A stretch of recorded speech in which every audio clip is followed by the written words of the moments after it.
Hey, Greg Smith here, and in this video we're going to look at how we can eliminate the shanked shot from your game, the dreaded hose or the socket rocket. We don't want that shot. That's going to be destructive to your game. So what happens when we're hitting a shank? So if we're doing it with the driver, a heel hit is going to get the club face twisting, it's going to create gear effect, and your ball's going to slice over to the right of target. If we're doing it with an iron and we're hitting the ball out of that hosel, then we know what's happening. It's shooting out to the right, it's going out at right angles. Both of those shots we certainly don't want within our game. So first of all, we need to identify, well, what's causing a shank? Why are we getting this mishit within our game? Well, actually it's simple. If we imagine that the club is coming into the golf ball, and we want to get this is your arc of swing coming into the ball. This hula hoop represents your arc, and if we've got that perfectly centered with the golf ball, we could assume that that's going to be a nice centered hit.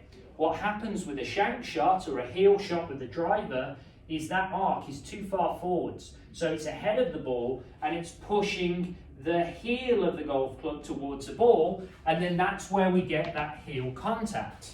So what's causing that within the swing? Well, in my experience, it comes down to two things. The first one is when we're creating a downswing move and we create a little bit of an over-the-top motion, so the hands go forwards in that downswing move, then we're pushing the hand arc forwards, which means we're pushing the swing arc forwards. And again, that's going to get us hitting the ball out of the heel of the club. That could also happen if we don't necessarily get the hands forward, but we get the club throwing ahead of the hands. So the club goes early, we release the club early, and again, that arc is pushed too far forwards. The second way in which we can hit that dreaded shot is by the body being stuck, the body being in the way. So if we were to look at an early extension move where the pelvis goes forwards, again, we've got no space, so we're effectively pushing the club forwards, which is pushing the arc forwards, and again, we're going to get that heel hit. So how do you know which one of these you're doing and which one should you work on? Well, really, you want to be working on both, because whatever fault you've got, whatever two of these faults it is, if you can get the right movement of the body and of the club, you're going to hit the ball way better. So let's look at the first one with the hand arc.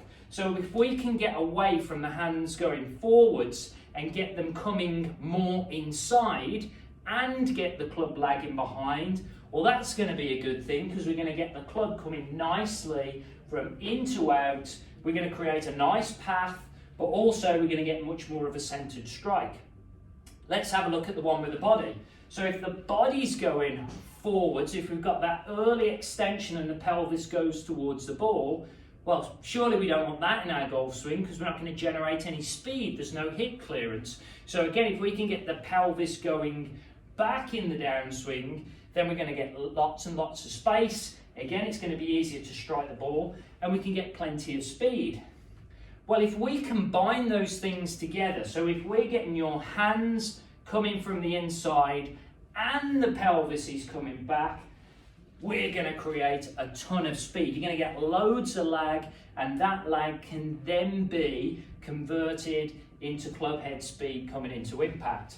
And I think like a good little drill for you to think of is basically, you know, if we think from a point of view that we're hitting that shank shot because we've got no space, we're too far forwards, the thought process from the top is we've got to create space. So we're backing away with the body, we're bringing the hands back this way and trying to get the club so it's missing the inside of the ball. And when you can do that, you're not only going to eliminate the heel hits and the shanks, but you're also going to generate a ton of speed as well. So let's see if I can do it.